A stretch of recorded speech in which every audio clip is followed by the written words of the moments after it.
विद्यार्थी मित्रांनो,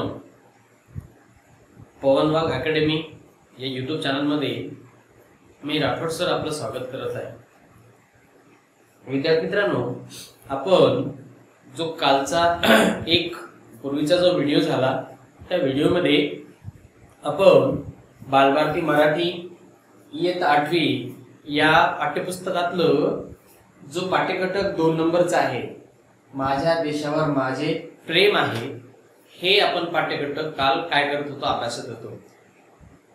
तो आपल्याला कुठपर्यंत अभ्यासला आपण की पेज नंबर 3 वरती, पण शांततेच्या काळात देशावर प्रेम करायचे म्हणजे काय करायचे या ओळीपर्यंत आपण काल अभ्यासलं होतं। आज पान नंबर 3 आणि पान नंबर 4 हे आपल्याला काय करायचे, अभ्यासायचं आहे। तर विद्यार्थी मित्रांनो, शांततेच्या काळात प्रेम करण्याचे कितीतरी मार्ग आहेत। देशाच्या नवनिर्माणासाठी रचनात्मक काम करणे म्हणजे देशावर प्रेम करणे, हातात झाडू घेऊन गावची शास्त्रीय पद्धतीने साफसफाई करणे म्हणजे देखील देशावर प्रेम करणे होय। कोणतेही काम करताना आपल्या मनात असा विचार आला पाहिजे की माझ्या या वागण्याचा परिणाम देशावर आणि देशवासियांवर काय होईल। आपल्या पोटा पलीकडे पाहायला शिकल्याखेरीज माझ्या देशावर माझे प्रेम आहे आपल्याला म्हणताच येणार नाही। खरे म्हणजे कोणतीही गोष्ट लहान किंवा मोठी नसते। ज्या संदर्भात आम्ही ते काम करतो तो संदर्भच त्या गोष्टीला लहान किंवा मोठे बनवत असतो। स्वार्थी वृत्तीने केलेले मोठे काम लहान असते आणि निस्वार्थ वृत्तीने केलेले लहान काम मोठे होत असते। संत कबीरांचे नाव तुम्ही ऐकलेच आहे ना। बघा, जेव्हा लेखक यदुनाथ ते विद्यार्थ्याला वेगवेगळ्या प्रकारचे प्रश्न विचारतात, तर त्या प्रश्नामध्ये विद्यार्थ्याला सांगतात की बाबा तुम्ही देशावर प्रेम करता, नेमकं काय करता, मग देशावर प्रेम करण्यासाठी काय करावं लागतं। असं नाही की तुम्ही युद्धावर जा किंवा युद्ध लढाई करा म्हणजे देशावर प्रेम करता असं साध्य होईल, असं काहीच नाही। तर विद्यार्थ्यांना सांगतात ते की शांततेच्या काळामध्ये प्रेम करण्याचे किती मार्ग आहेत जे तुम्ही देशाच्या नावासाठी देशावर तुम्ही करू शकता। मग देशाच्या नवनिर्माणासाठी रचनात्मक काम करणे म्हणजे प्रेम करणे होय। एक हातात झाडू घेऊन आपलं जर आपण गावाची आपली जर साफसफाई केली तर ते सुद्धा देश प्रेम आहे। त्याचबरोबर कोणतेही काम आपल्या मनात जर विचार आला की माझ्या अशा विचारांचा किंवा माझ्या अशा वागण्यांचा जर देशावर परिणाम होत असेल तर माझ्या देशवासियांचं काय होईल, असा सुद्धा विचार आपण करणं चुकीचं आहे।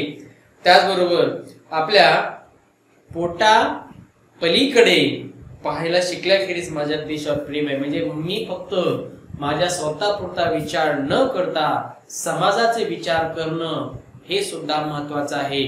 जर तुम्ही स्वतःला विचार करता करता जर समाजाचे विचार करत असाल तर खरंच तुम्ही देशावर प्रेम करता असं आपल्याला म्हणता येईल। विद्यार्थी मित्रांनो, असं नाही की तुम्ही देशप्रेम दाखवणं म्हणजे एखादी गोष्ट एखादी प्रसंगच ओढून आणावा असं काही नाही। तुम्ही दैनंदिन जीवनामध्ये कार्य करत असताना देशाविषयीचे प्रत्येक गोष्ट तुम्ही करू शकता। देशाविषयीचं प्रत्येक स्वतःपासून समाज बदलवायचा असेल तर अगोदर आपल्याला स्वतःला बदलावं लागेल। आपण स्वतः जर बदललं तर समाज आपोआप बदलेल, पण त्यासाठी सुरुवात हे आपल्यापासून करणं महत्वाचं आहे। जर आपल्यापासून सुरुवात केली तर एक दिवस जर आपण स्वतः बदललं, आपला कुटुंब बदलला तर आपण समाज आपण अवश्य बदलू शकतो। पण सर्वप्रथम सुरुवात करणं गरजेचं आहे ते आपल्यापासून।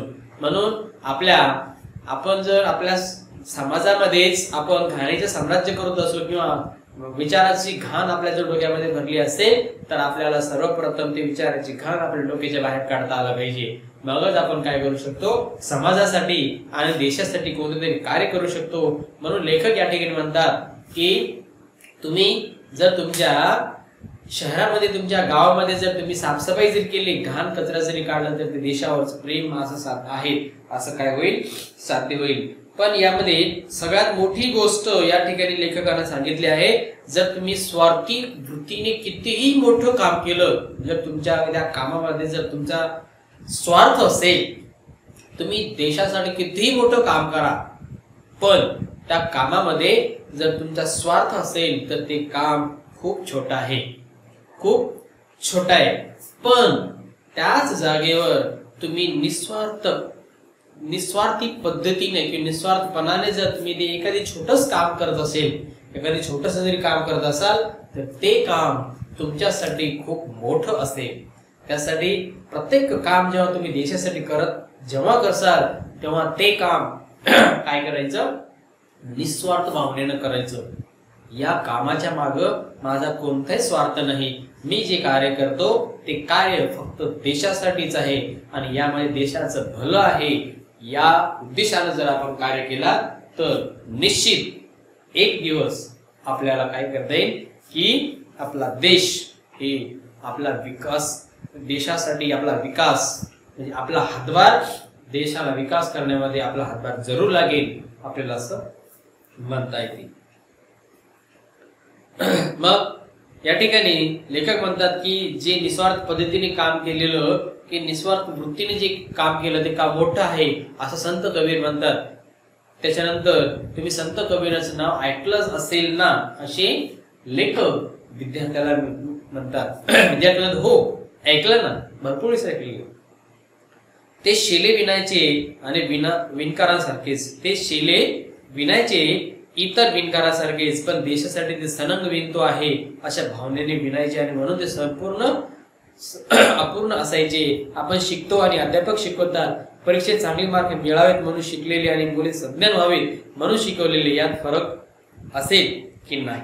बघ आता जे संत कबीर जे होऊन गेले ते शेले विणायचे आणि विणकारासारखेच विणायचे. इतर जे विणकर आहेत त्या विणकारासारखे ते शेले विणायचे, पण ते म्हणायचे की देशासाठी मी सनन विकतो. काय करायचे, ते जो देशासाठी सनन विकतो आहे आणि या भावनेने काय करायचे, विणायचे, म्हणून ते अपूर्ण असायचं. आपण शिकतो, आपल्याला अध्यापक शिकवतात, म्हणजे आपण शिकतोय वर्गामध्ये, शाळेत शिकतो, आपल्याला शिक्षक शिकवतात. मग आपल्याला शिक्षक काय करतात, शिकवतात. पण हे शिकण्यामागे मध्ये सुद्धा दोन प्रकार आहेत. मग तुम्ही फक्त मला परीक्षेमध्ये चांगले गुण मिळावेत म्हणून जर तुम्ही शिकत असाल तर त्याचा उपयोग तुम्हाला समाजामध्ये होणार नाही. आणि जर तुम्ही तुमचं शिकवलेलं ज्ञान हे व्यवहारामध्ये वापरत असाल तर तुम्ही त्या ठिकाणी चांगल्या पद्धतीनं समाजामध्ये कार्य करू शकता, हे आपल्याला या ठिकाणी अवश्य सांगता येईल. म्हणून शिक्षक जर विद्यार्थ्याला चांगले मार्क मिळावे, चांगले गुण मिळावे म्हणून शिकवलेले शिक्षक आणि मी शिकवलेले विद्यार्थी सज्ञान होऊन देशाच्या कोणत्या तरी कार्यामध्ये हातभार लावेल, यामध्ये शिकवलेलं अवश्य फरक असेल की नाही असे विद्यार्थ्याला विचारतात. मग विद्यार्थी म्हणतात हो फरक असायला हवे. हॉटेलात आपण खातो आणि घरी आईने बनवलेला पदार्थ आपण खातो, त्यात काही फरक जाणवतो का? बघा या ठिकाणी परत लेखक विद्यार्थ्याला विचारतात की आपण हॉटेलमध्ये खातो, कारण भरपूर विद्यार्थी, भरपूर जनता, लोक हॉटेलमध्ये खातात. या ठिकाणी लेखक विद्यार्थ्याला विचारतात की आपण हॉटेलमध्ये खातो आणि आपल्या आईने बनवलेलं सुद्धा आपण खातो, मग त्या दोन्ही पदार्थामध्ये काय फरक आहे? मग तुम्ही हॉटेलमध्ये खा किंवा आईने बनवलेला पदार्थ, तोच पदार्थ जर तुम्ही आईने बनवलेला पदार्थ खाल्ला तर त्या दोघांमध्ये फरक काय असेल असे लेखक विचारतात. विद्यार्थी म्हणतात आईच्या प्रेमाची चव त्या पदार्थात मिसळलेली असते ना. बघ या ठिकाणी विद्यार्थी म्हणतात की हॉटेलमध्ये बनवलेल्या त्या पदार्थामध्ये आईची माया, आईचा प्रेम नसतो, पण आपल्या घरी बनवलेलं, आपल्या घरी आईने स्वतःच्या हाताने बनवलेलं पदार्थ, त्या पदार्थामध्ये आईची माया असते, आईचा प्रेम असतो, म्हणून त्या पदार्थाला अधिक चव असते. अमुक वजनाचा हात अमुक गतीने पाठीवर धपधप करू लागला की आपल्याला ते जाणवेल आणि ते आईने पाठीवर शाबासकी दिली, त्यात अंतर आहे की नाही. बघा अमुक वजनाचा हात अमुक गतीने पाठीवर धपधप धपधप करू लागला की आपल्याला जे जाणवेल की आईने आपल्या पाठीवर काय केलेले, शाबासकीची थाप दिलेली आहे, याचं अंतर आहे की नाही. मग विद्यार्थी म्हणतात आईची शाबासकी ती आईची शाबासकी यंत्राने तसे केल्यानंतर ते समाधान भोगले. बघ, आपल्या पाठीवर कोणी धापधाप मारलं आणि आईने आपल्या पाठीवर जर ते हात फिरवलं तर दोन्ही पाठीवर हात फिरवल्यामध्ये फरक आहे. म्हणून या ठिकाणी विद्यार्थी म्हणतात की आईची शाबासकी असते. यामध्ये कोणताही तंत्रज्ञान आईची जागा घेऊ शकत नाही. आईची जागा या जगामध्ये कोणी घेऊ शकत नाही. कोणताही तंत्रज्ञान असो, कोणतेही असो, त्यासाठी आईची जागा त्या ठिकाणी घेऊ शकत नाही. आई ती आईच्या जागेवरच असते. आई या नावामध्येच एवढा मोठा विस्तार आहे. आ म्हणजे आत्मा, ई म्हणजे ईश्वर, ज्यामध्ये ईश्वराचं रूप आहे, ज्या नावामध्ये ईश्वराची वात्सल्य आहे, ईश्वराचा वास आहे, तेच आई.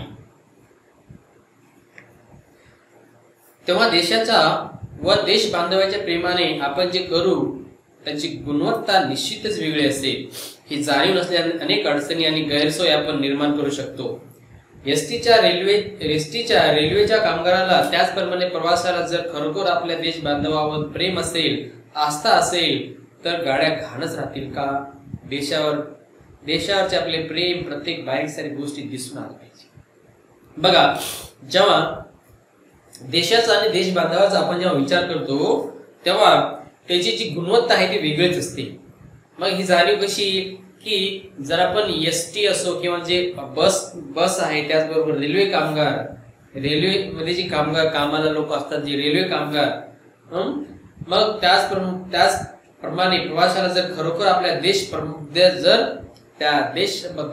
जर अभिमान असेल तर खरंच त्या गाड्या आपल्या अस्वच्छ असतील का? तर या ठिकाणी वास्तविक दृश्य आपल्या समोर आलेलं आहे की आपण स्वतःची जी गाडी आहे, जर आपल्याकडे जर एखादी मोठी कार असेल किंवा गाडी मोटरसायकल असेल किंवा मोठी दुसरी कोणती गाडी असेल, तर आपली गाडी स्वच्छ असावी म्हणून आपण किती त्या गाडीला स्वच्छ करतो. मग तिची काच वगैरे, सीट, सगळ्या गोष्टी आपण काय करतो, स्वच्छ करतो. कारण की ती आपली गाडी आहे. ती कोणती आहे? ती आपली स्वतःची गाडी आहे. त्याच पद्धतीनं आपण जर सार्वजनिक वाहतुकीचा वापर केला, मग त्यामध्ये बस असो, रेल्वे प्रवास असो, या कोणते जे सार्वजनिक वाहतूक आहे, मग त्या सार्वजनिक वाहतुकीचा जर वापर केला आपण, मग त्या ठिकाणी आपण आपल्या गाडीमध्ये थुंकतो का? नाही थुंकत. मग बसमध्ये का थुंकतो? रेल्वेमध्ये का थुंकतो? रेल्वेमध्ये कुठेही घाण का करतो? बसमध्ये कुठेही घाण का करतो? कारण की ती आपली गाडी नाही. ती कोणाची आहे? ती सार्वजनिक आहे, त्यासाठी ती आपली गाडी नाही. आपल्या गाडीला आपण घाण करत नाही, कारण ती आपली गाडी आहे. म्हणून जोपर्यंत ही भावना आपल्या मनामधून जाणार नाही की बाबा ही जी सार्वजनिक गाडी आहे ती सुद्धा देशाची मालमत्ता आहे, त्या देशाच्या मालमत्तेवर घाण करणं हे माझ्या मनाला शोभत नाही, म्हणून आपण जर ती घाण केली नाही तर निश्चित आपल्याला त्या ठिकाणी आपल्याला बदल अवश्य दिसेल. कारण की त्या गाडीला आपण कधी स्वच्छ करत नाही. आपल्या गाडीला आपण दररोज करतो, पण शासनाच्या गाडीला करतो का आपण? नाही. ते कोण करतं? त्या ठिकाणी असणार कामगार करतं. मग आपण कधी विचार केला का या गाडीला कामगार स्वच्छ करतात, मग आपण जर स्वच्छ नाही केलं तर कामगाराला त्रास होईल का? स्वच्छ करायला होणार नाही. म्हणून ही भावना कुठंतरी आपल्याला बदलता आली पाहिजे की देशामध्ये असणारं किंवा आपल्या राज्यामध्ये असणारं प्रत्येक सार्वजनिक ठिकाण हे माझं आहे आणि त्या सार्वजनिक ठिकाणाचं संरक्षण, त्याची निगा ठेवणं हे माझं कर्तव्य आहे. जोपर्यंत आपण अशी भावना ठेवणार नाही तोपर्यंत आपण स्वतःला सांगू शकत नाही की माझ्या देशावर प्रेम आहे. जर तुम्ही जसं खाजगी जीवनामध्ये तुमच्या गाड्या किंवा आपलं घर आपण जशा पद्धतीने स्वच्छ ठेवतो, त्याच पद्धतीनं जर सार्वजनिक जीवनामध्ये सार्वजनिक राहत असताना ज्या सार्वजनिक जे पण वस्तू आहेत त्या वस्तूला जर आपण चांगली निगा ठेवली किंवा त्याला जर आपण चांगल्या पद्धतीने वापरलं तर निश्चितच आपण आपल्या देशाविषयी प्रेम त्या ठिकाणी दाखवू शकतो. मोठे प्रश्न उभे राहतील तेव्हा तर प्रेम आपण दाखवूच. अर्थात असे प्रश्न जीवनात एखाद्या वेळी तर आलेच तर येतात, पण छोटे प्रसंग रोज येतात. आपल्या देशावरील व देश बांधवावरील प्रेम प्रकट करण्यासाठी संकटाला निमंत्रण देण्याची गरज नाही. जसं मी सांगितलं तसंच तुम्हाला देशावर प्रेम दाखवण्यासाठी तुम्हाला एखाद्या युद्धाला आमंत्रण द्यायची गरज नाही किंवा एखाद्या संकटाला आमंत्रण द्यायची गरज नाही. तुम्ही अशा छोट्या छोट्या गोष्टीतून देशाविषयीचं प्रेम दाखवू शकता. जसं मी आता सांगितलं की सार्वजनिक ठिकाणी जर तुम्ही सार्वजनिक मालमत्ता जर घाण केली नाही, त्या ठिकाणी जर आपली त्याची देखभाल ठेवली, जसं आपलं घर आहे तसं सार्वजनिक ठिकाणी मालमत्ता जी आहे त्या ठिकाणी जर आपण जर घाण नाही केलं तर त्या ठिकाणी आपण जे व्यवहार करतो ते व्यवहार आपल्याला देशप्रेम दाखवतो. म्हणून देशावर प्रेम दाखवण्यासाठी कोणते तुम्हाला एखाद्या संकटाला आमंत्रण द्यायचं नाही किंवा एखादे संकट ओढून घ्यायचं नाही. तुम्ही अशा छोट्या छोट्या गोष्टीतून देशावरचं प्रेम काय करू शकता, दाखवू शकता, असं लेखक आपल्याला या पाठाच्या माध्यमातून सांगतात. मुले शांतपणे ऐकत होती. देशावर प्रेम म्हणजे देश बांधवावर प्रेम. ज्यांना देश बांधवावर प्रेम करता येत नाही त्याचा देशावर प्रेम करण्याचा दावा फोल म्हणावा लागेल. अगदी बरोबर आहे. जर तुम्ही देशावर प्रेम म्हणजे देश बांधवावर प्रेम, देशावर प्रेम म्हणजे या ठिकाणी जे देश बांधव आहे, जी मातृभूमी त्याच्यावर जर प्रेम करत असाल तर तुमचं खरं प्रेम आपल्याला म्हणावे. जर तुम्हाला देश बांधवावर जर प्रेम करता येत नसेल, एखाद्या दीनदुबळ्याची तुम्ही मदत करू शकत नसाल, एखाद्या अनाथाला जर तुम्ही आधार देऊ शकत नसाल, एखाद्या वृद्धाश्रमाला जाऊन जर तुम्ही त्या ठिकाणी भेट देऊ शकत नसाल, आपल्यासमोर एखादी संकट दिसतोय किंवा आपल्या समोर एखादी घटना घडती, त्या घटना एखादी ती वाईट घटना आहे, त्या वाईट घटनेला आपलं समर्थन आपण त्या ठिकाणी आपलं समर्थन दाखवतोय, मग आपण देशावर प्रेम करतो हा आपला दावा काय आहे, एकदम खोटा आहे. पुढं लेखक काय म्हणतात बघा. सारे विश्व प्रेमाने कवेत घ्यावेसे वाटले तरी जवळचे त्यालाच आलिंगन देता येते. त्याचप्रमाणे यच्छ यावत तर मानव पात्रावर प्रेम करायचे म्हणले शेवटी देश बांधवावर प्रेम करणे शक्यच असते. बघा, सारे विश्व असं वाटलं की मी देशावर खूप मोठं प्रेम करतो म्हणून अख्खं विश्व आपण तुम्ही काट्यात घेणार आहे का, आपण हातामध्ये घेणार आहे का, नाही. मग आपल्या जवळच्या व्यक्तीला जर आपण जर मदत केली तर आपलं प्रेम त्या ठिकाणी काय होतं, आपलं प्रेम त्या ठिकाणी दिसतं. म्हणून शेवटी आपल्याला काय करावं लागतं, देशावर प्रेम करायचं म्हणजे देश बांधवावरच प्रेम करावं लागेल. एखाद्या ज्या व्यक्तीला गरजू व्यक्तीला जर आपण मदत केली तर त्या ठिकाणी अवश्य आपला प्रेम दिसेल. पण जर तुम्ही गरजू व्यक्ती आपल्या जवळच सोडून मी दाखवतो, मी सीमेवर चालतो, मी सीमेवर जाऊन काय करतो, सुरक्षा करतो, मला बंदूक द्या, हे आपलं देशप्रेम एकदम खोटा आहे. प्रेम कधी निष्क्रिय राहू शकत नाही. प्रेमात अपार अशी संवर्धक शक्ती आहे, ती ओळखूनच खरा धर्म. या कवितेत साने गुरुजी म्हणतात, खरा तो एकची धर्म जगाला प्रेम अर्पावे. अशा खऱ्या धर्माच्या उपासकालाच खऱ्या अर्थाने असे म्हणता येईल की माझ्या देशावर माझे प्रेम आहे. बघा, प्रेम कधी निष्क्रिय असू शकत, सक्रिय असला पाहिजे. तो सक्रिय असतो, तो निष्क्रिय कधी असू शकत नाही. प्रेमात अफार अशी संवर्धक शक्ती आहे, प्रेमामध्ये अफार एकदम शक्ती आहे. ती ओळखूनच जो खरा धर्म म्हणतो की साने गुरुजी म्हणतात, साने गुरुजी आपल्या प्रार्थनेमध्ये काय म्हणतात, खरा तो एकची धर्म जगाला प्रेम अर्पावे.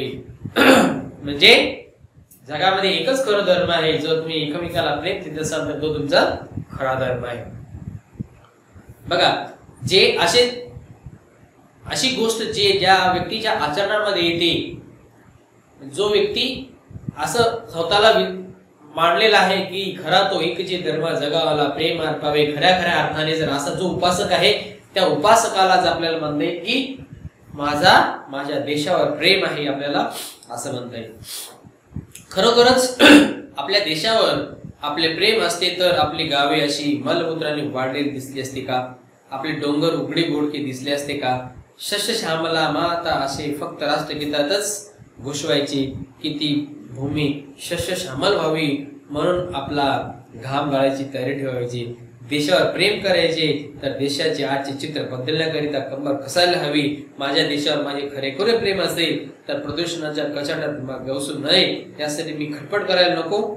इथली हवा पाणी निसर्ग बिघडून टाकल्यामुळे आपल्या देशावर आपलं प्रेम सिद्ध होईल काय. आता या ओळीमध्ये आपल्याला देशाविषयीचं खरं अभिमान जर असेल तर या सगळ्या गोष्टी आपण जर केला तर खरंच आपल्याला असं वाटेल की माझ्या देशावर माझं प्रेम आहे. मग त्यामध्ये कोणती बघा, आपला जर देशावर प्रेम असतं तर आपली गावे जी खेडीपाडी आहे ती घाण असते का. बघा, आपण एखाद्या गावामध्ये जर घुसलो आपल्याला घाण वास येतो का, कारण त्या गावामध्ये कशी सोय नसते, शौचालय नसतात, त्या ठिकाणी शौचालय नसतात, येण्या जाण्यासाठी रस्ता व्यवस्थित नसतो.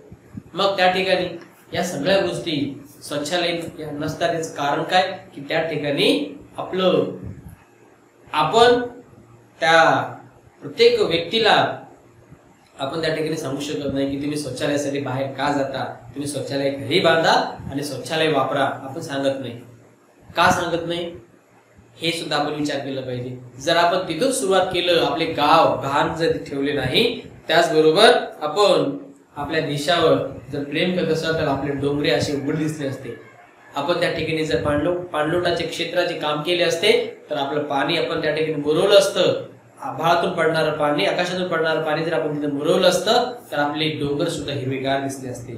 पण आपण ते करत नाही. आपण फक्त आपल्याला कधी म्हणतो की एखादी, जसं मी सांगितलं की राष्ट्रगीत असो किंवा प्रजासत्ताक दिवस असतो किंवा स्वातंत्र्य दिवस असतो, या दिवशी आपल्याला देशावरचं प्रेम दिसतं आणि त्याच दिवशी आपण म्हणतो भारत माता की जय, हे भारत माता की जय, सस्य श्यामला मातरम वंदे मातरम. त्या दिवशी आपण वंदे मातरम म्हणतो. पण सस्य श्यामला करत असेल तर आपल्याला सुफलाम सुजलाम भारत निर्माण करावे लागेल. मग जर खरंच आपल्या देशाचं चित्र बदलायचं असेल तर आपल्याला स्वतःपासून सुरुवात करावी लागेल आणि आपण किती प्रत्येक गोष्टीला आपण किती जिम्मेदार आहोत. आपल्या निसर्गाचं वातावरण खराब करण्यामध्ये आपण किती जिम्मेदार आहोत. विद्यार्थी मित्रांनो, प्रत्येक गोष्टीमध्ये आपण निसर्गाला दोष धरतो की निसर्गाचा प्रकोप असा का होतो, पण निसर्गाला ज्या प्रकोपाला आपणच किती कारणीभूत आहोत हे आपण कधी विचार करत नाही. म्हणून आपल्याला प्रत्येक गोष्टीतून आपल्याला विचार करायला पाहिजे. नाहीतर एक दिवस असा येईल की निसर्गाचा असा प्रकोप होईल की त्या प्रकोपामध्ये कोणताच मनुष्य प्राणी हा जिवंत राहू शकणार नाही. म्हणून आपण निसर्गाची काळजी घेणं हे खूप मोठं आवश्यक आहे. ही भूमी सुजलाम सुफलाम आहे असे म्हणत असतानाच तिची सुफलता आपल्या कर्तव्यावर अवलंबून राहणार आहे हे कसे विसरता येईल. कष्ट करणाऱ्याला फळ मिळत नसेल आणि फळाची इच्छा धरणाऱ्याला कष्ट करावे लागत नसतील तर त्या भूमीला सुफलाम म्हणता येईल का. बघा, आता या ओळीमध्ये लेखक यदुनाथ थत्ते आपल्याला काय म्हणतात की आपली भूमी ही सुजलाम सुफलाम आहे आपण म्हणतो असं, पण आता ती सुजलाम सुफलाम कशावर आहे, आपल्या कर्तृत्वावर अवलंबून आहे. जर आपण आपलं कर्तव्य आपण जर चांगल्या पद्धतीने जर ठेवलं तर आपण आपल्या मातृभूमीला सुजलाम सुफलाम हे केल्याशिवाय आपण काय राहत नाही. म्हणून आपल्या मातृभूमीला आपल्याला सुजलाम सुफलाम करायचे असेल तर आपलं कर्तव्य आपण कधीही विसरू नये. मग या ठिकाणी बघा, जे व्यक्ती कष्ट करतात त्या कष्ट करणाऱ्या व्यक्तीला जर फळच मिळत नसेल आणि ज्या व्यक्तीला भरपूर अपेक्षा आहे, मोठ्या फळाची अपेक्षा आहे, तो व्यक्ती कष्टच करत नसेल तर त्या भूमीला आपण सुजलाम सुफलाम कसं करता येईल हा एक मोठा प्रश्न आहे. जसं लेखकाने या ठिकाणी आपल्याला मांडलेलं आहे की जो कष्टकरी वर्ग आहे, जो कष्ट करतो, जसं शेतकरी आज आपल्या शेतामध्ये जसं कष्ट करतात, त्या शेतकऱ्याला त्याच्या कष्टाचा जो मोबदला आहे तो योग्य मिळत नाही. मग त्याचा मोबदला कोण, शेतकऱ्यापासून जो वरचा वर्ग आहे, मग व्यापारी वर्ग, हे सर्व त्याचा मोबदला घेऊन टाकतात. म्हणून जे कष्ट करतात त्या कष्ट करणाऱ्या लोकांना त्याचा मोबदला मिळत नाही, त्याचं फळ मिळत नाही. आणि जे लोक अशी फळाची अपेक्षा करतात ते लोक कष्ट करत नाही. मग आपण कसे आपला या मातृभूमीला सुजलाम सुफलाम करू असं आपल्याला आपल्याला असं कसं म्हणता येईल, म्हणून या ठिकाणी कवी आपला लेखक आपल्याला यदुनाथ थत्ते यांनी सांगतात की आपण अशा पद्धतीने जर आपण वावर केला, आपण अशा पद्धतीने जर आपण वागलो तर आपला देश, आपण आपली मातृभूमी आपण सुजलाम सुफलाम कसं म्हणू. माझ्या देशावर माझे खरेखुरे प्रेम असेल तर वंदे मातरम गीतात जो आदर्श सांगितला आहे तो आदर्श वास्तव्यात आणावा. बघा खरंच आहे, जर आपल्याला जसं मला माझ्या देशावर जर प्रेम असेल, खरोखर प्रेम असेल, म्हणून जर वंदे मातरम मध्ये जी काही प्रार्थना सांगितली, जे आदर्श सांगितलेले, तो आदर्शाचा आपण जर वास्तविक जीवनामध्ये जर अवलंब केला तर खरं आपल्याला वाटेल की आपण खरंच आपल्या भारत देशावर काय करतो, आपण प्रेम करतो.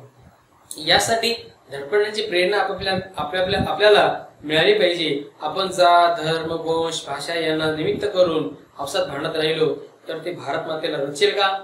देशावर आपले प्रेम असेल तर सर्व समाज घटकांना न्याय, स्वातंत्र्य, समता आणि आपलेपणाची हमी आपल्याला देता आली पाहिजे. शेवटी देशावर प्रेम म्हणजे भूमीवर प्रेम आणि भूमिपुत्रावरील प्रेम. भूमिपुत्रावर ज्यांना प्रेम करता येत नाही त्यांचे भूमीवर प्रेम करणे हे प्रकारचे ढंगच होईल. बघा आता या ओळीमध्ये आपल्याला लेखक म्हणतात की जर तुम्ही वंदे मातरम या गीतामध्ये जो आदर्श सांगितलेला आहे तो आदर्श जर वास्तविक जीवनामध्ये जर पाळत नसाल, ज्या आदर्शाप्रमाणे जर आपण चालत नसाल तर आपण कसं सांगू की मी माझ्या देशावर प्रेम करतो असं पण सांगू शकत नाही. मग आपल्याला आपल्या भारत देशावर जर प्रेम करायचं असेल तर आपल्याला काही गोष्टीचा विचार करावा लागेल. मग त्यामध्ये कोणतं, आपण जात, धर्म, वंश, भाषा या सगळ्या गोष्टी आपल्याला दूर कराव्या लागतील. आणि जर आपण या गोष्टीमध्ये जर भांडत राहिलो तर आपण या गोष्टीमध्ये जर गुंतून राहिलो तर आपण भारत देशाचा उद्धार काय करणार आहे, आपण भारत देशाचा विकास कसं करू. म्हणून जात, धर्म, वंश, भाषा या सर्व गोष्टी आपल्याला बाजूला सारून आपल्याला सर्व धर्म समभान या व्याख्येप्रमाणे जर आपण भारत देशामध्ये एकत्र राहिलो तर खरंच आपला भारत देश कधी विकसित होईल याकडे आपल्याला लवकर जाता येतं. पुढं काय दिलं बघा, समाज घटकांना न्याय, समता आणि आपलेपणाची, स्वातंत्र्याची हमी देता आली पाहिजे. मग या गोष्टी बाजूला सारून म्हणजे धर्म, जात, वंश, भाषा या सर्व गोष्टी बाजूला सारून आपण जर न्यायासाठी, स्वातंत्र्यासाठी, समतेसाठी आणि आपलेपणाची भावना जर आपण घेऊन समाजामध्ये आलो तर आपल्याला असं म्हणता येईल की आपण खरंच आपल्या देश बांधवावर आणि देशावर आपण काय करतो, प्रेम करतो. म्हणजेच भारत भूमीवर प्रेम करतो आणि भारत देश भूमिपुत्रावर सुद्धा आपण प्रेम करतो आज आपल्याला म्हणता येईल. जर असं तुम्हाला प्रेम करता येत नसेल तर तुम्ही देशावर जो प्रेम करता तो ढोंगच आहे असं आपल्याला म्हणता येईल. वंदे मातरम गीता जे चित्र शब्दांकित झाले आहे ते वास्तव्यात यावे म्हणून धडपड करत राहणे आणि सर्व भूमिपुत्रांना न्याय, समता, स्वातंत्र्य आणि आपलेपण यांचे आश्वासन देणे म्हणजे देशावर प्रेम. बघा देशावर प्रेम म्हणजे काय, देशावर प्रेम करणे म्हणजे काय करणे, या ठिकाणी त्याची व्याख्या दिलेली आहे की देशावर प्रेम करणे म्हणजे जात, वंश, भाषा अशा विविध जे धर्म आहेत या गोष्टीला दूर सारून न्याय, समता, स्वातंत्र्य आणि आपलेपणाची भावना निर्माण करणं आणि त्या गोष्टीवर आपल्याला काम करणं म्हणजेच देशावर प्रेम करणं होय. असं आपल्याला वंदे मातरम या गीतात लिहिल्याप्रमाणे आपल्याला असं वाटेल की आपण खरंच आपण काय करतो, भारत देशावर आपण प्रेम करतो. म्हणून भारत देशावर जसं लेखकाने या ठिकाणी मुलांना प्रश्न विचारलं ते की तुम्ही देशावर प्रेम करता म्हणजे काय करता, या ठिकाणी त्या मुलांना अवश्य उत्तर मिळालं असेल की देशावर प्रेम करणे म्हणजे काय करणे, म्हणजे तुम्ही धर्म, जात, वंश, भाषा या ज्या अनिष्ट प्रथा आहेत या अनिष्ट प्रथाला दूर सारून तुम्हाला समता, न्याय, स्वातंत्र्य, आपलेपणाची भावना या सर्व गोष्टीचा जर अवलंब करणे म्हणजे देशावर प्रेम करणे होय. असं जर आपण या गोष्टीतून आपल्याला काय कळतं, आपल्याला या पाठामार्फत आपल्याला शिकायला मिळतं. तर विद्यार्थी मित्रांनो, असा हा आपल्याला पाठ होता। या पाठाच्या मार्फत आपल्याला भरपूर काही शिकायला मिळतं की देशावर प्रेम करणे म्हणजे काय, देश बांधवावर प्रेम करणे म्हणजे काय, भूमिपुत्रावर प्रेम करणे काय म्हणजे काय, आणि आपल्या भारत भूमीवर प्रेम करणे म्हणजे काय, या सर्व गोष्टीचा आढावा आपण आजच्या या पाठामध्ये बघितला। तर विद्यार्थी मित्रांनो, तुम्हाला हा व्हिडिओ कसा वाटला अवश्य कळवा। त्याचबरोबर आमच्या पवन वाघ अकॅडमी YouTube चॅनलला जर तुम्ही सबस्क्राईब केलं नसेल तर सबस्क्राईब करा। त्याचबरोबर PWA लाईव्ह या YouTube चॅनलला सबस्क्राईब केलं नसेल तर त्याला सुद्धा सबस्क्राईब करा। आणि आमच्या पवन वाघ अकॅडमी पवन वाघ अकॅडमी या नावाचं ॲप्लिकेशन प्ले स्टोर उपलब्ध आहे। जर तुम्ही डाउनलोड केलं नसाल तर डाउनलोड करून घ्या, कारण की तो विनामूल्य आहे, म्हणजे फ्री आहे। त्यामुळे तुम्हाला कोणत्याही पद्धतीचं शुल्क भरावं लागणार नाही, कोणत्याही पद्धतीचा चार्ज तुम्हाला द्यावा लागणार नाही। तो पूर्ण फ्री आहे। त्याचा उपयोग तुम्हाला तुमच्या अभ्यासासाठी अवश्य होईल। मी आशा करतो की तुम्हाला हा व्हिडिओ अवश्य आवडला असेल। तुम्हाला यामध्ये ज्या अडचणी आल्या त्या तुमच्या कमेंट बॉक्समध्ये कळवायला विसरू नका आणि आमच्या पवन वाघ अकॅडमी YouTube चॅनलला पाहत राहा। धन्यवाद।